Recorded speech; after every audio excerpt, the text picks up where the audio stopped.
چې ستر مشران دلته ناست دي زما د خوا نه ټولو ته چې کوم دی نو السلام علیکم. زه د ټولو شکریه هم ادا کوم چې د دې کسانو په منځ کې دا کومه شخړه راله کومه لانجه راله نو په دې کې چې څومره د سټیک هولډرز دي څومره مشران دي او چا پکې څومره کوششونه کړي دي هغه ټوله د ستایلو لایق دي او انشاءالله زه خو یې ستایم او تاسو نه هم ایله لرم چې انشاءالله تاسو به هم ستایئ او آینده هم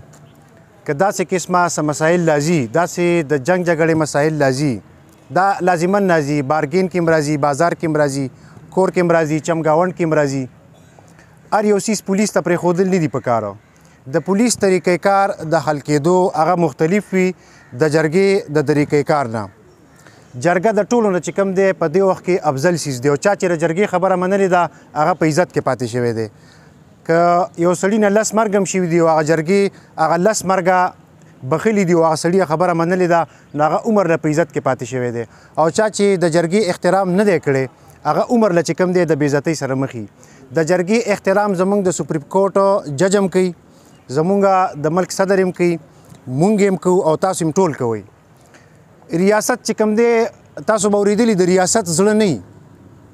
د ریاست چې کله زړه پیدا شو نو بیا ریاست نه پاتې کیږي هغې بیا ټوکړي ټوکړي شي یو صوبه یو طرف ته لاړې شي یو صوبه بله طرف ته لاړې شي هغه ملک ختم شي موږ ته چې کله هم یو وقوه راپورټ شي نو موږ کوشش کوو چې هغه په سختۍ سره هغه خلکو سره لږ پیش راشو هغې کې موږ لږه تون مزاجي مو کړو لږ پکې ترخم شو ډب ډوب هم پکې ورکو خو د هغې مقصد دا نه چې یاره زه خپله بدماشي ښکاره کړمه یا زه دا سړی چې کوم دی په ده باندې هسې ظلم زیاتی وکړمه یا دی بې عزته کړم نه زموږ مقصد دی چې بهی دی روغې ته تیار شي دی آینده د دې قسمه مسایلو نه ځان چې کوم دی هغه وساتي او که داسې قسمه مسایل راشي او دله یو جرګه راشي هغې ته لږ په اسانه باندې چې کوم دی کیني او د هغې خبره لږه په اسانه باندې مني زموږ صرف مقصد چې کوم دی هغه دا څیز وي زموږ مقصد څوک په زول په عذابول نه وي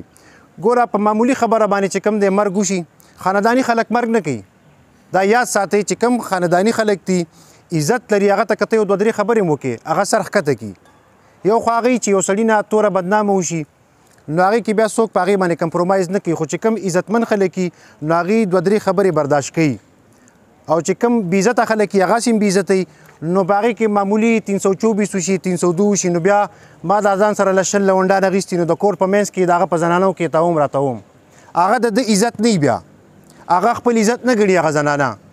خو دې ځای کې د یو سړي خبره وړل دا دته بې عزتي ښکاري دا وایي زما عزت یې ختم کو نو خبرې ډېرې نه کومه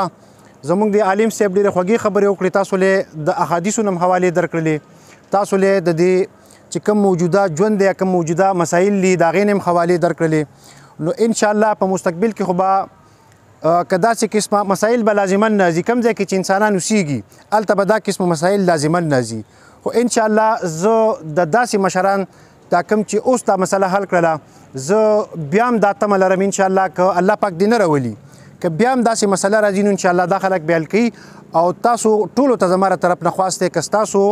په تاڼه باندې د جنګ جګړې کار راځي زه به هغې کې هغې پورې اف آی آر نه کومه هغه که لاسماتې وي سرماتې وي یا بل داسې خبره وي که ماله مشران په وخت راشي او ما ته کیني او ما ته ووایي چې رسیچو صاحب ځکه چې په دې کې معمولي اف آی آر وشي بیا به ځي عدالت ته وکیل به دنه لاک روپۍ خو به دنه وکیل اخلي بیا هر سهار هر هفته کې به چې کوم دی نو څادر په ولي کړی څپلۍ به پالش کې چېرته ځي تاریخ مې دی منشي به در باندې بیله برېتې ته وایي وکیل به درته بیلې برېتې ته وایي هلته به جج ته بیل بلاس په نامه ولاړې تاڼه کې به کله یو پولیس والا د ګریوان نه راکاږي تاڼهدار به بل طرف ته راکاږي نو د دغه بې عزتۍ نه د بچ کېدو دپاره د دغه بې عزتۍ نه د بچ کېدو دپاره ستاسو د بارګین چې دا کم لین دین دی یا د دې نه علاوه چې کم لین دین دي دا د اصولو د لاندې کوئ ځکه ما ته هم ډېر زیات درخواستونه راځي چې وایي دا ګاډی مې ورکړی دی او لاک روپۍ راکړي دي او نښه ورته پاتې دي نو هلکه خدای دې تباه و برباد کا چې تا د 10 لکو روپو ګاډی په لاک ورکوي خو تا ته پته و چې دا سړی غل دی که نه ولې ورکوې وله یا خو دا سیز حرام دی یا د په انډرپلۍ دا د سود دویم نوم دی دا یاد ساتئ ښه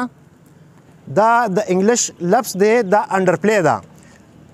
انډرپلی ګیم ته وایي کیل ته وایي دا په کیل کې دننه کیلي ټیک شوله دا د سود دویم نوم دی د دې نه به قطعا ځان ساتئ که ماله چا درخواست راوړو چې ما سره دا چل کړی دی بیا به چې کوم دی زما نه په دې سلسله کې کم از کم تمه نه کوئ د سود په سلسله کې په دې کې زه ستاسو ملګرتیا بالکل نه کوم بیا به سره زه پوره قانون کوم او انشاءالله چې نور څه داسې مسایل ما له مشران په وخت باندې رال زه به د هغوی خبره منم زه به ورسره ودرېږم زه به ورسره جرګم کوم زه به ورسره هر څه کوم او زه یو پیره ستاسو د ټولو بیا شکریه ادا کوم چې دا مسله مو په وخت باندې حل کړله او دا دې چې کوم دی هغه شدت ته ونه رسېدله نو زه ستاسو د ټولو یو پیره بیا شکریه ادا کوم الله پاک هم خوشحاله ساته مننه السلام علیکم